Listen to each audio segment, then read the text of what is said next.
Hello, my name is Blaine Shills, and I want to welcome you to another episode of CWTV IMH, more commonly referred to as, are they still allowing you to post this stuff up? Do you really have a script for what you say here, or is it more or less just rubbish that's just spat out on the spot? Oh look, another one of those videos just popped up, and now I have a reason to turn off my screen and return to something more entertaining and digestible. Like broccoli. Or, are you seriously stuck in a closet in your basement filming this? Yes, I am. But I like to call it, rather, chatting with the voices in my head. Today I want to look at a few things that have truly had me puzzled over the last several years in a game of Did You Know? Did you know that it's possible to take the idea of political correctness too far? Well, it is. When I grew up, I used to watch all kinds of programs that made me laugh at the world at large and at myself. Today we call such programs reprehensible, offensive, vile, and so many other terms. I'm talking about shows like Police Academy, Naked Gun, Silent Movie, The Producers, Blazing Saddles, Monty Python, Spaceballs, Dr. Detroit, Dead Men Don't Wear Plaid, The Pink Panther, The Lonely Guy, Leap of Faith, Three's Company, The Jerk, and so many others. By today's standards, these films and shows are all controversial and offensive to people. But the thing is that they did not just target a particular group and go for the jugular. Rather, they made fun of life in general and attitudes. And they challenged people to see the error in thinking about people in a certain way.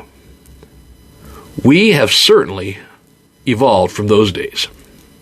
Now we cancel out people from their jobs and their careers because of something they said 15 years ago, or something that they did when they were in high school, or for something that we took out of context and how we interpreted what they said somehow became offensive to someone.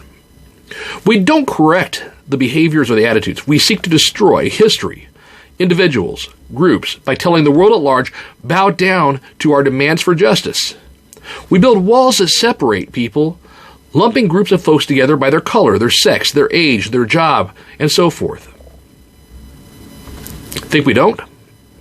Words like white privilege lump every white person into a box, even though some grew up on the streets. Some worked their fingers to the bone taking care of the family farm.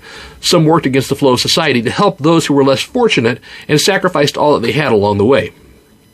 Statements like, cops are all racist, puts every cop in the same box, even though there are some really amazing guys and gals out there on the force who have not got a racist bone in their body.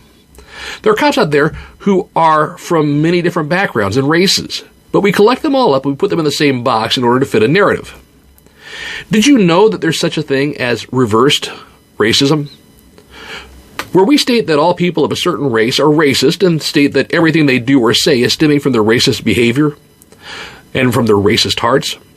So, if a person comes to a person of another color and says, hey, sorry, would you mind not playing your music so loud from your room? I'm in the room just across the hall trying to get some rest so I can get up at 3 a.m. to go to work. They're accused of being racist, when in fact they just wanted to treat another person as a human being and ask them to do something out of respect for another human being. Same thing is true for sexism. It's not just limited to guys being sexist. And it's not every guy that is sexist. My point of all this is, if we live our lives canceling out one another every time that we're offended or upset, the final outcome is that we want everyone to look and sound and think just like us. We move against diversity in the name of diversity in order to create a world that has no difference. And then at some point in the history, someone will cancel you because you don't think and look and act exactly like them. And along the way, people are excluded, removed, sentenced to exile. No corrections are made or discussions are had to lead to growth and change. Walls are built up. Anger builds up. And then retaliation occurs. All of which is unnecessary and could be avoided just by spending some time in discussion and direction and listening on both sides of the conversation. Treating each other as human beings and not a programming glitch on the computer. And maybe learning to laugh again at life. As John Cleese posted up today, life is a terminal disease and it is sexually transmitted.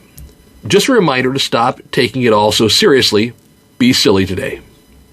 Laugh a little, live a little, love a little, forgive a little, and learn to enjoy life. Good lands, it's over far too soon.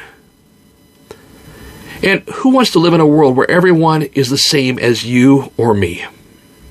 It's okay to think differently, and it's okay to learn and grow.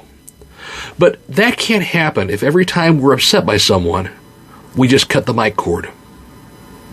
That being said, I love you one and all. Even you. Yes, you. We may not agree all the time, and you may be getting ready to write a nasty response, but I still love you. God bless you, one and all. Even you.